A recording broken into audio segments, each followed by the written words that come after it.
But a local boys basketball game quickly went sour after many thought their choice was downright offensive. The Old Newsboys of Flint's typically raising money on the second Friday of December in the streets in Flint Township, but this year there's going to be a change. We'll tell you why coming up next. December remains nowhere to be found except on the calendar. Take a look at the mild air all across the country. We'll talk in your full forecast about how much of it will be reaching us here in mid-Michigan. You're watching WNEM TV5 News at 10, Mid-Michigan's original hour-long 10 p.m. news. A high school basketball game took an ugly turn when several students took a fun theme that some say went too far. Thanks for tuning in to WNEM TV5 News at 10 on My5 and streaming online at WNEM.com. I'm David Custer. And I'm Meg McLeod. It was supposed to be a blackout with students wearing all black clothing. But some students also painted their skin black, including their face and hands. And fans on both sides thought the display was highly offensive. TV5's Andrew Keller is live with more on how the schools are handling it and if parents think it's enough. Drew. Well, I talked to parents from both Carleton and Freeland, and they both sides say that they were disgusted. That gets you right to the photo that was sent to us. Now you can see a handful of kids in the Freeland student section wore black clothing and painted their faces and arms black. Now we chose not to identify them because they're minors, but we are told that the students were not in the gym long, and after a few concerned parents from both Freeland and Carleton came forward, the principal told the students it was inappropriate and to wash the paint off. But tonight, parents at Carleton, which is a predominantly black school, question the motive. What was the point of doing that to these children? What was your intention? It's very upsetting. It's a shame, a disgrace, a slap in the face, and it should have not happened. Now, a few Freeland parents who did not want to go on camera tonight told me that they are embarrassed but did not believe that there was any intended malice.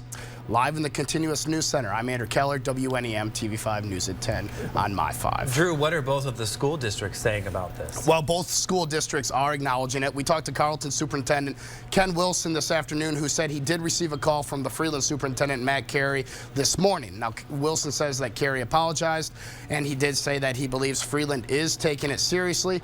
He said he wants to give the district time to sort it out, but he also did say that he's handling the way they handle, or he's watching the way that they handle it. All right, Drew. Yeah. All right, thanks. An unseasonable warm-up is underway as we take a live look over Bay City, and it's bringing some gusty winds along with it. Here's Chief Meteorologist Brian Bachman with a look at your forecast. Hey, Brian. Hi there, Meg. Yeah, the wind's picking up tonight, and they will continue to do so over the next 24 hours, but they're going to be continuing to bring with them some very unseasonably warm weather. If you thought today was mild enough, wait till you see what the next couple of days has in store, which we will, of course, go into more detail about in just a little bit. First, though, here's a look at how things are shaping up tonight. Here's a live look from our I-69 camera in Flint atop the Knapp Hyde facility where, hey, look at that. We have good visibility out there tonight.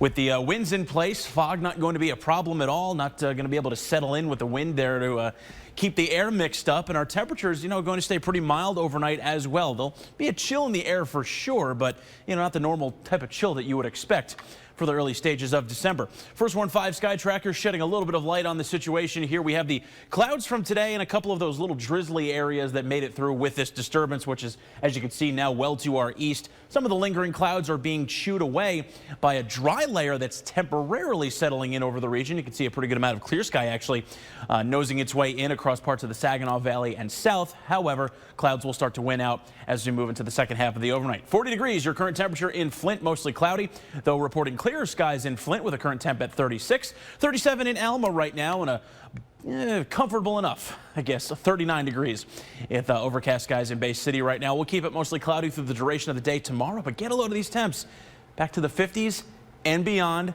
and more to come. We'll have that coming up in your full forecast.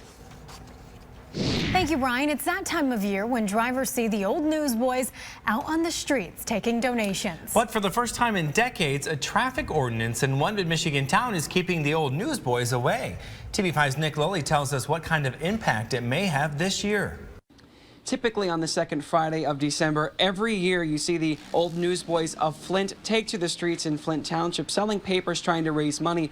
But this year that's not going to be the sight you're seeing because the township passed a new ordinance that basically prohibits anyone from soliciting inside the streets. They're actually having to go to private businesses like Speedway in order to get those papers sold. Now, we did speak to the old newsboys of Flint tonight, and here's what they had to say about the disappointment. It's kind of disheartening that it's come to that. It's a matter of trying to get rid of panhandlers, and I understand that doesn't very pleasing in it's a negative connotation, and it doesn't appear well for the township. But by the same token, not a lot of thought has gone into this. We also reached out to the township to see what they had to say about this new ordinance, but we did not hear back. Reporting in Flint, Nick Lully, WNEM TV5 News at 10 on My 5. And we want to reiterate one more time, this only impacts paper sales in Flint Township. The fundraising efforts will not be impacted in other parts of Genesee County. Next tier workers were back on the job today after a tentative agreement was reached Tuesday night. Now, with union leadership confident members will get behind this deal, they've scheduled another union vote. There's a little bit of confusion, but it's just a hiccup, and we'll get through this, and we'll roll this contract out and let the members decide if this will work for them or not. Without knowing the ins and outs of this new deal, it does look promising the strike may be over for good. That will be up to union members to decide when they vote on the new deal, possibly as early as next week. Police say a pipe bomb may have been found at a mid-Michigan apartment building. It happened at the Western Pines apartment building in Flint Township this afternoon. Police say a maintenance worker found that device. When officers arrived, they determined it could be a pipe bomb and called in the bomb squad. No arrests have been made. Two fights inside a local jail has a sheriff calling for help. The fights were caught on camera inside the Midland County Jail last month. Several inmates were hospitalized with injuries, and Sheriff Scott Stevenson says his jail is not equipped to handle these situations safely. One of the things I'd like to see changed is that if you notice in both of the fights, the deputies that responded, there were only 2 deputies that entered the pod during the fight when you have 5 or 6 people fighting. So it would be really nice to have a better response from more deputies that I don't have right now. This comes as the sheriff cuts down on the number of inmates housed at the jail due to insufficient staffing. A local school district is on alert as police investigate reports of someone requesting inappropriate pictures of students. Flushing Community Schools sent a letter home to parents today stating the requests were made through social media. It's unclear who is making the requests and how many students are affected. To see the full letter sent home to parents, just head to WNEM.com. More local news, a fire grew so massive overnight it lit up a small mid-Michigan town. The glow seen from miles away. It happened at the Sweet Southern Spice Bakery in downtown Millington, destroying the business and several apartments. They worked really, really hard to try to get it to where it was at today, and it's really sad to see it burn down. A GoFundMe page was established to help those who lost everything in the fire. You can find it in the hot link section of WNEM.com. Defense Secretary Ash Carter says the U.S. is building momentum against ISIS, while some skeptical lawmakers are saying progress is too slow to keep up with the terrorists. TV5's Sam Merrill's in Studio B with more on the changes that could be coming in the fight abroad and at home. Sam. David and Meg, in the month and a half since Defense Secretary Ash Carter last appeared before the Senate Armed Services Committee, Senator John McCain says ISIS has caused or inspired hundreds of deaths. A Russian airliner downed over Egypt, a bombing in Beirut, the Paris attacks, and the San Bernardino shootings.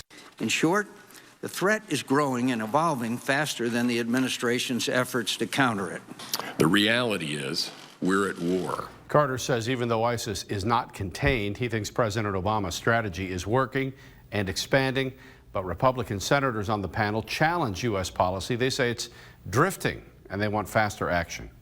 The United States is prepared to assist the Iraqi army with additional unique capabilities to help them finish the job. And are we going to be more aggressive in really going after these assets going forward? Yes, we're going to be more aggressive, and what made it possible was intelligence. Carter wants Congress to free up $116 million to help U.S.-backed forces, and he wants other countries in that region to contribute more as well.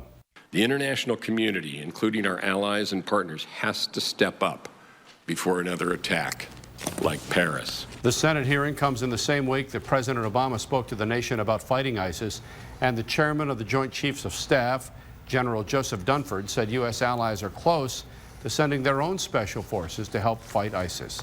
In Studio B, I'm Sam Merrill. Back to you. All right, Sam, thank you. Some children at a local hospital are having the holiday cheer brought to them. Coming up next, what local schools are doing to brighten up their holiday season. And talk about the ultimate gingerbread house. A look at the artist behind this festive home takeover. But first, the latest in last week's terror attack. The couple behind the deadly shooting may have been radicalized before they even met. And we now have more than 153,000 people following us on Facebook. We want to say hello tonight to Deborah Clark. Deborah, thanks for posting on our wall. You can join the conversation too. Just click the like button right there at the top of our